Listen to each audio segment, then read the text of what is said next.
يا صباح الفل والسعادة على عيونكم.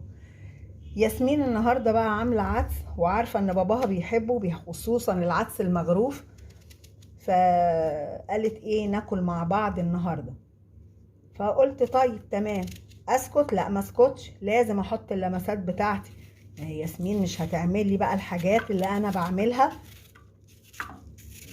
ولا التركات اللي بعملها، ولا الحركات اللي انا بعملها. ادي بصلة وهقطعها كده زي ما انتوا شايفين جوانح، اوام اوام اوام. وهروح محمراها واخليها ايه ورد. دي بقى الورد اللي هحطه على سيرفيز الرز العدس المغروف. يلا نحمره كده بمعلقتين سمنة حلوين،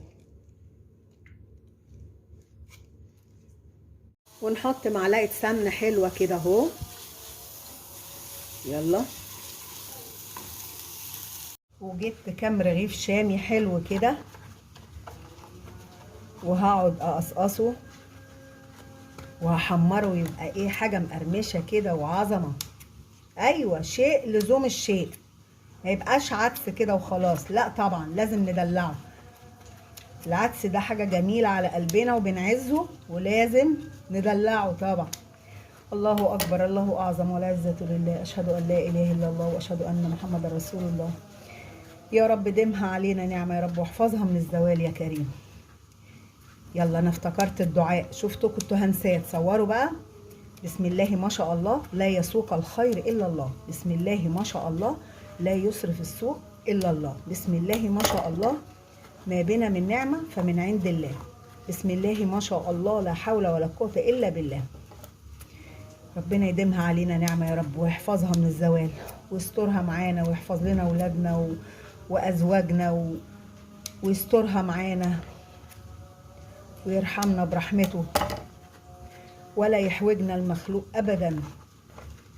آمين يا رب العالمين. العدس أكلة جميلة من الأكلات الشهية الحلوة قوي. لا بقى وإيه بقى اللفت الجميل بقى، لسه مخللاه حاجة كده جميلة. ده مع ده.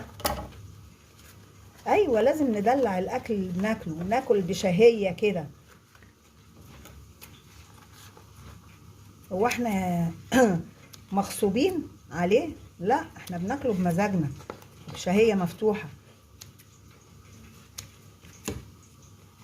ربنا ما يسد لنا شهية أبدا.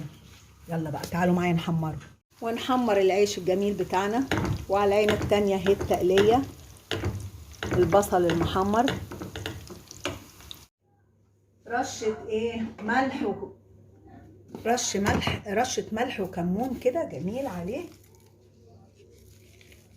كده اهو، او ملح وفلفل. يا عيني يا عيني، حبة القراميش دول مع العدس ولا مع الكشري بالدنيا وما فيها. يلا بقى ندلعه كده بطبق جرجير جميل حلو، ونحط ترانشات الطماطم نزوقه كده. العين بيقولك ايه، العين تاكل قبل الفم يعني، او قبل الفم. الفم الفم، المهم ده بياكل قبل ده. فلازم ايه نفتح نفس العيال كده على الحاجة اهو كده اهو.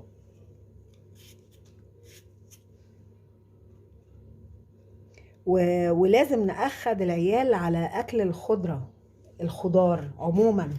الخضار والخضرة مش كل حلو يبقى بانيه ومكرونة. لا لا، نفسي الأمهات اللي من دور بناتي كده يلغوا بقى الفكرة دي من دماغتهم بقى، ويعلموا عيالهم ياكلوا خضار دايما. الخضار حلو وفيه الفوائد كلها. احنا اتربينا على كده على فكرة، والخضار ده شيء اساسي.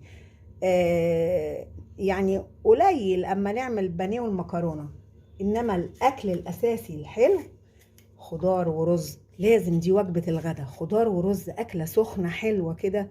ياخدوا طبق الرز ويحطوا عليه معلقتين 3 خضار، ولو في حته لحمه حته فرخه تمام، مفيش حلو يحمدوا ربنا وماله، هتبقى جميله وزي الفل. بصوا بقى، يلا زوقناه اهو وخليناه جميل. نعمل ايه كمان؟ اجيب اللفت الحلو بتاعي، شايفين؟ اما اوريهولكم، شايفين اللفت اللي انا كنت مخليلاه من اسبوع زي الفل اهو. اجيبه احطه كده ايه في النص. ماما بتحكي لي زمان لما كانوا ييجوا يجيبوا ترشي، كان الراجل يحط لهم ايه، كانوا ياخدوا ايه يا ربي، تقريبا ياخدوا سلطانيه، والراجل بقى ايه يروح فرشها لهم جرجير، ويروح حاطط لهم بقى الترشي البلدي ده على الجرجير، وياكلوا ويتبسطوا بقى. وايه بصوا البتاع دي يا لهوي على جمالها، العروش بتاعته دي جميله جمال، حلوه قوي قوي قوي. عشان كده بقول لكم خللوها دي، ما ترموهاش، دي جميله. بس حته طبق بقى، اوعى وشك يفتح النفس الحزينه. يلا بقى، الف هنا على اللي هياكلوا. اقعدوا كده اعملوا حاجات بسيطه مش مكلفه،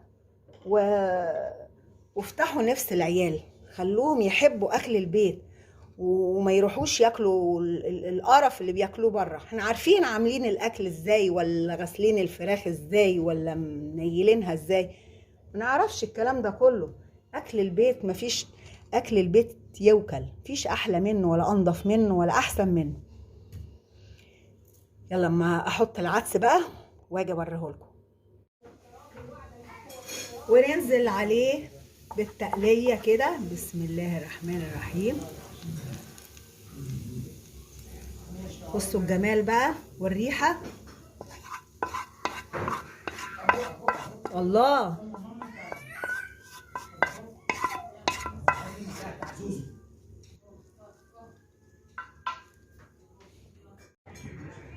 بصوا الحلاوه بقى يا بنات، شايفين المنظر وجماله؟ ادي العدس المغروف بالتقليه والعيش المحمر والطبق الجميل بتاعنا، وادي شوربه العدس، واكله ايه، عسل لوز اللوز. لو عجبكم الفيديو ما تنسونيش في اللايك والشير.